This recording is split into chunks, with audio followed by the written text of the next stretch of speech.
That's good. No, cool. Yeah, it's good. That's pretty good. I think it is. I think I prefer this once the fizz has gone out of it. Yeah, we'll talk about it. Fizz is meant to give it that creaminess. All right. Of a pine lime splice. So it's a pineapple nitro splice by Fonzie Abbott. Yeah, it's really good. Not bad, eh? Yeah, so we just opened it in the kitchen and you got to give it a good shake. Yeah, but open it away from you. Yeah. That's pretty because good. I opened one away from me and one towards me. And I'm still wearing it. Yeah. It's a bit damp. But pretty nice beer. So yeah, today we're doing a review on our... We decided to do a joint one. And they're two different cameras, but basically the same. Cousins. Distance cousins. So mine's the GS645S and yours is the GA645. Professional. Yeah. So the difference is mine's sort of more manual rangefinder camera, whereas yours is basically a point and shoot, hey? Yeah, so it's probably, from what I've looked around, the only medium format point and shoot on the market.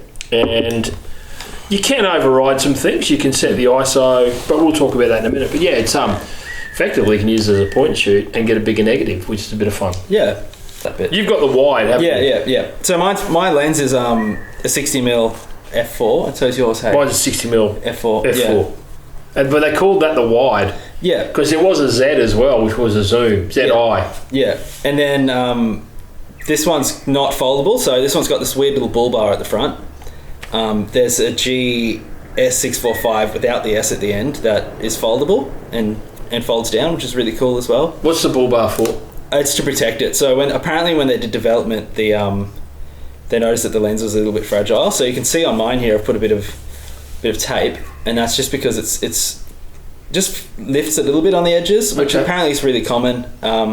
Things to look out for when buying them actually is there's little grommets here on the screw caps. If those have been broken, it means that someone's dropped it badly and that front cover's come off and they've had to lift the screws to tighten the screws back on, lift the screw caps to tighten the screws back on. So, yeah. About this, mine's a bit bigger. Yeah, about the same size. But you know, my lens retracts. Yeah. So you turn it on and there she goes. Yeah. Spits out, and then you turn it off and it retracts. Yeah, and they both shoot 220 as well. Yeah, which isn't easy to get these days. No, but I've shot a few rolls of 220 through. It's actually funny because it takes about 30 shots of 220 and lasts forever. Yeah, because you get 16 shots. I get 16 shots on mine. Yeah, I get 15 on this. That's weird, isn't it? Yeah. If I load it earlier, because it's a manual load, whereas this is auto load and auto wind on at the end as well. Yeah. So I guess the risk with this is that because it's electronic, that you know once the electronics go, you've probably got a boat anchor. Yeah. Whereas with that, I think there's no. It does have a light meter. It does have a light meter, so it's just got two little sort of 1.5 volt those little battery cells, and I think that just controls the light meter. I've never shot it without the batteries in, but I'm pretty sure you can shoot it without. Right. Without it. Test that. Yeah, we should. If I had a key. But yeah, it's a great camera. Awesome for travel, both of them. Yeah, so light. Yeah, really light. Still really ergonomic as well. Like that hand grip is just awesome. Like it just fits perfectly. And what's different is they hang vertically as well. Yeah. So they're both. Does yours take photos vertically as well? Yeah, basically. Yeah. As I found out, and I should have realised it earlier, is they're basically a half frame 6x9 because you got 645, and a lot of people commented. Like I've watched some videos. People go, "Oh, it's weird that you've got to go like this and then like that." Well, it's because the film's laid out this way. It's only shooting half the frame in portrait mode. But of course, to shoot landscape, you have to turn it on its side because that's the way the film's orientated. So effectively, it is a half frame 6x9, which I've got the Fuji GS645s, and we'll put a link to the review of that. Yeah, you know how to do that. I don't. Yeah, Chris does all the technical stuff. But yeah, it's great. It's actually quite nice shooting in a portrait mode, and then it makes it so the camera hangs on the side as well. So it's really easy when you're traveling to have it like that on your side. If you've got a jacket, you can have a jacket over it as well. I actually prefer carrying cameras like that. Yeah, I don't like them that way. They get a bit bulky. But this is really convenient. I kind of like that orientation. And and I've taken this in cold weather when you've got a big coat or a jacket on and you don't even know you got it. What's your aperture range? Yeah, let's talk about the actual technical stuff. Yeah, so mine goes, the aperture's between f4 and to 22, and its shutter speed goes up to 1/500 and it's down to a second. And it does have a timed function, like a bulb function. It's TNT mode. Yeah. So this is the same, F4 to F22, and I've got to put it on manual mode to check my... how do I do this again? One of them, I've got to... Do I press that? Yes, I press that. And that goes at the shutter speed. And shutter speed is all the way down to half a second. Yeah. And then all the way up to... Let's have a look. I've got to wind the dial the other way. And what's your ISO range on that? Because my ISO range is from ISO 25 to 1600, which I often shoot HB5 in this at 1600. This one's got bulb and 1 and 2 second exposures, and then it's up to 1/700th of a second. Yeah, so that's similar lens, different shutters, I guess. Yeah, I'd say they're pretty close. Yeah, in lineage. I mean, they're obviously Fuji glass. Yeah, Fuji non. Yeah. And technically, the light shutter on mine, light meter on mine, I don't know if yours is the same. It's really, really accurate. I pretty much shoot slide film in this. It's just my go-to slide shooter. Yeah. For medium format anyway, and it's never ever misses an exposure. It's actually really, really good for a single spot meter. Yeah. And you were asking about aperture. ISO. Yeah. Let's have a look. I haven't ever checked this. I should have done this before I made the video, but. It goes all the way down to 25, and all the way up to 1600, which is pretty decent. I mean, sometimes you want to push to 3200, but then I just use a different camera. Yeah. So with these, the reason I didn't buy Brett, so Brett's is a superior camera, definitely. The reason I didn't, because it's professional. Of course. Mine says professional too. Does it? Yeah. Oh. Just not as big. It's disappointing. But when I got mine, they were about $500. And they were about $1,200. So the price jump, I just thought I'm not spending another $700 on a camera that does the same thing. Yeah. Whereas now these are close to $1,000 and they are still about $1,400. Yeah, $1,200 to $1,400. $1,400. So now that the price is a bit closer, if I was going to buy this now, I'd definitely be looking at that one over this. Yeah. If you're worried about it not working and the electronics breaking, then go for this, but I'll definitely go for Brett's. Yeah, I think there's a couple of little features in this too that I think yours doesn't have, like this built-in flash. Yeah. And I've used it, and it meters really, really well. Yeah. Like, sometimes with these point and shoots, particularly the 35mm ones, the flash will blow out and you'll get the highlights will be gone. Whereas I've taken a couple of shots with the flash of this. I'll put one up. It's a pretty ordinary photo. It's of my daughter's partner, and he hates it. But we're going to put it in the video because it's the only one I've got. I've actually taken a couple of my daughter. She's currently pregnant, so she wanted me to take some bump photos so she could show her kid when he's old enough. But I haven't processed them yet, so I can't really tell you. But the one shot I have taken with this, the metering was perfect. Yeah. Like, I was really, really impressed with what this little flash And I think do. metering's something people don't usually think about when getting a camera, because it's quite expensive to shoot medium format, and if you're wasting shots with a camera with a poor meter, then it's worth paying a bit extra for a camera that you know is going to meter properly. Yeah. Some other little nifty features of this that yours won't have. I can set it to aperture priority. And then I can set it to manual, so I can set both aperture and shutter speed, or I can put it on auto. So that's what I like about the camera, in that, like I just mentioned, I've got a grandson coming along. Once he gets mobile, it's going to be hard to adjust focus, all that kind of stuff. So putting this in auto mode will be great for that, and capturing some really good images. Yeah, and yours is autofocus. Mine's a manual focus rangefinder, and everything is all manual. So I do pick all the shutter speed and apertures. Yeah, but because yours is autofocus. I just set it to F8. Like, if he's mobile, I'm not going to set it to F4. If, for example, I'd set it to F8, give myself a bit of depth. Yeah. Because they're going to move around a bit. Kids do that. They're unpredictable. Yeah. It's like taking photos of dogs. Yeah. My dogs never stand still, except when I've got food. Yeah. So when I take photos, I've got to have food. Yeah. So what don't you like about it? I haven't found anything yet, to be honest. One of the cool things I like about it's got a self timer as well. Haven't used that. I might actually do some self-portraits. That's interesting. I might do that. But one of the other things that I like about it's got this data information. And normally when you've got a data back on a point and shoot, it puts that yellow or red or orange date and time and everything across the bottom of your picture, which I don't like. What this does is you can change the data and it will embed it in the frame of... between each shot. Yeah, the edge, on the bottom of the film. Of the negative, Yeah, so you get this data, and currently I've got it set So I can go back and look at what f-stop and what shutter speed each image was shot at, and I think that's a really, really cool that's feature. A really good feature. Yeah. No, I haven't found anything I don't like about it. It does misfocus every now and again.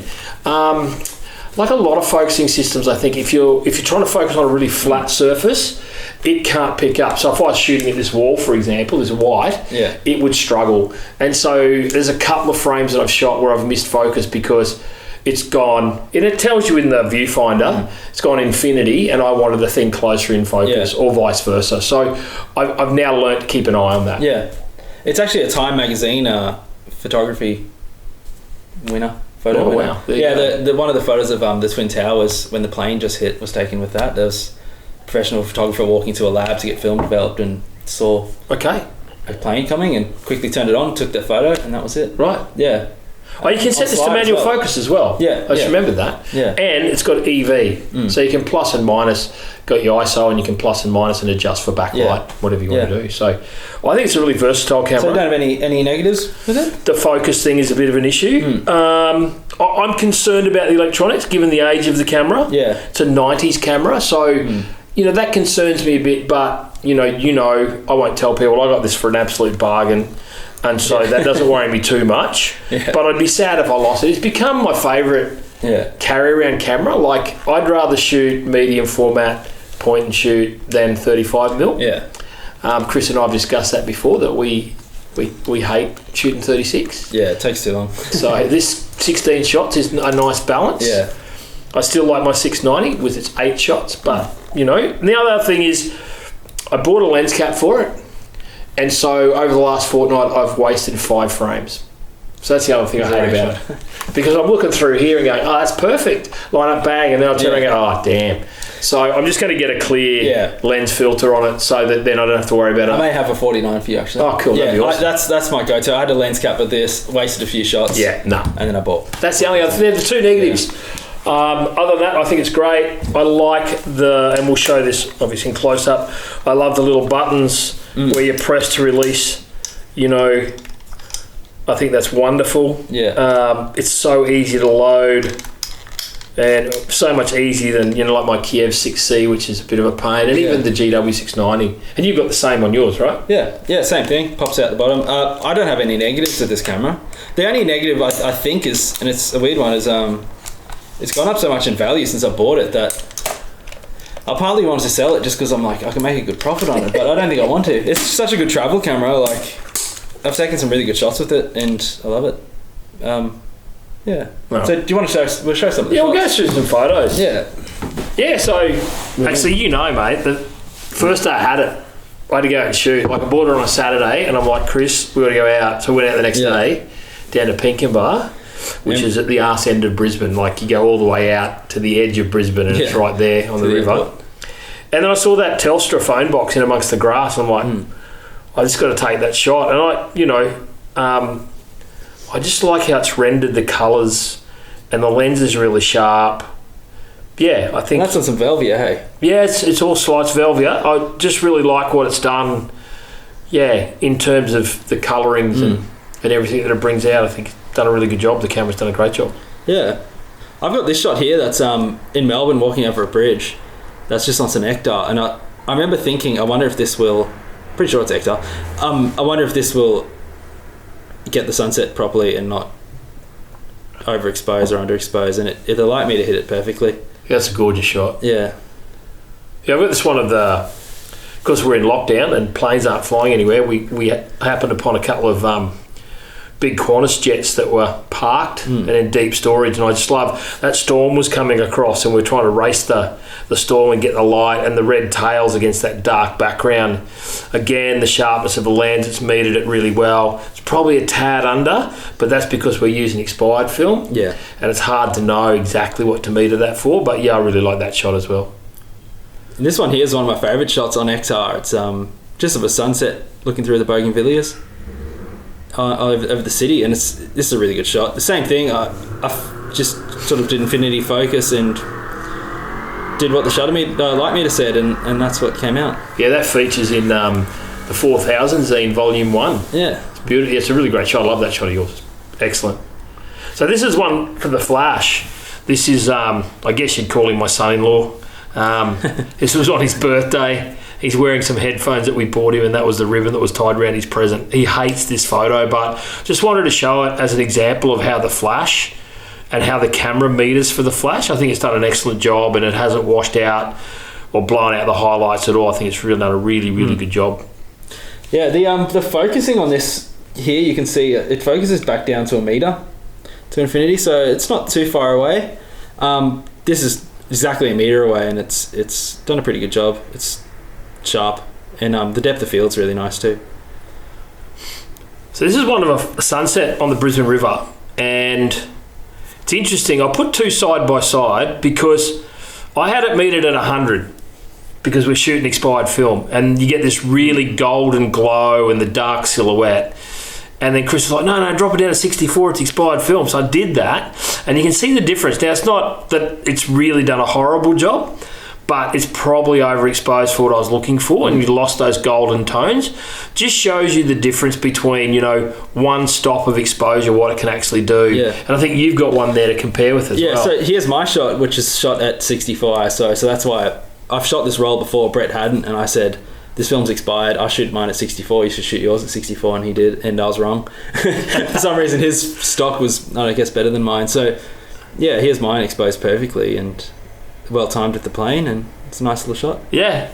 And then we went down to North Shore in Brisbane, which is, not too far from Pinkenba, actually, ironically. But they have these coloured ex-shipping containers. This one's got North Shore on it, and there's this building with a face on it.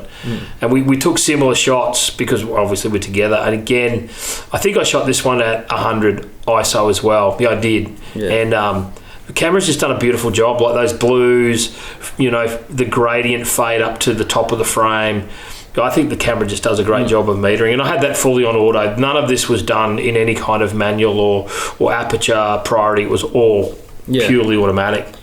And here's my shot at the same time. You can kind of tell it's quite a wide lens, so it does earn the wide name. So I think this was Velvia, some Velvia stock that had expired years and years ago and hadn't been refrigerated properly. So that's why our shots exposures are quite different.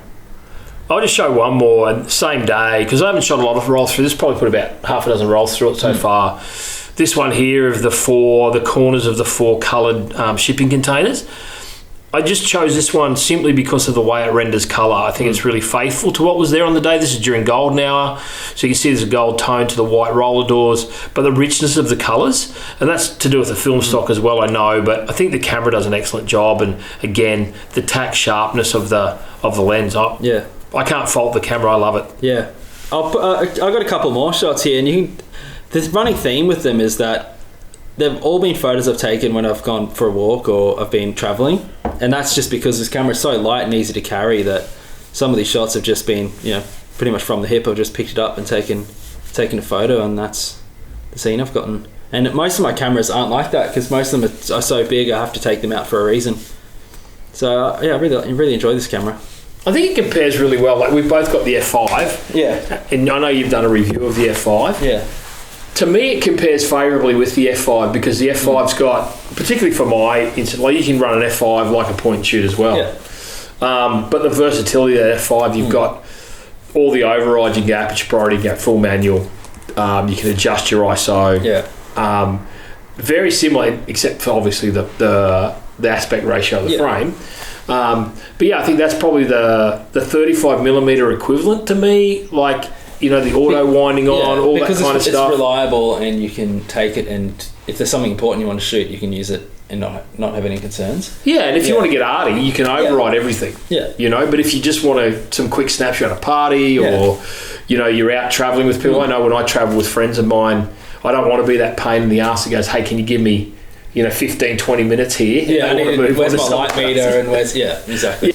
Yeah. But great camera. I definitely recommend buying the GS, and if you can afford the step up, the GA is amazing as well. Well, just look. We're part of a crew called Shoot Film Brisbane, and I've been having conversations with people on the last couple of walks about you just got to be patient. Like, seriously, I was just trolling Gumtree one Saturday morning, and this came up for about $400. Yeah.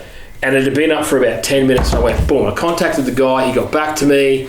He said, I'll hold it for you till 2 o'clock in the afternoon. Organised it, went out there, picked it up. He'd had other offers in between. There goes that light. Yeah. No lights, no camera. But yeah, so just be patient, just look, know what you want, and keep looking until you find the right price, because there'll be a bargain somewhere. Yeah.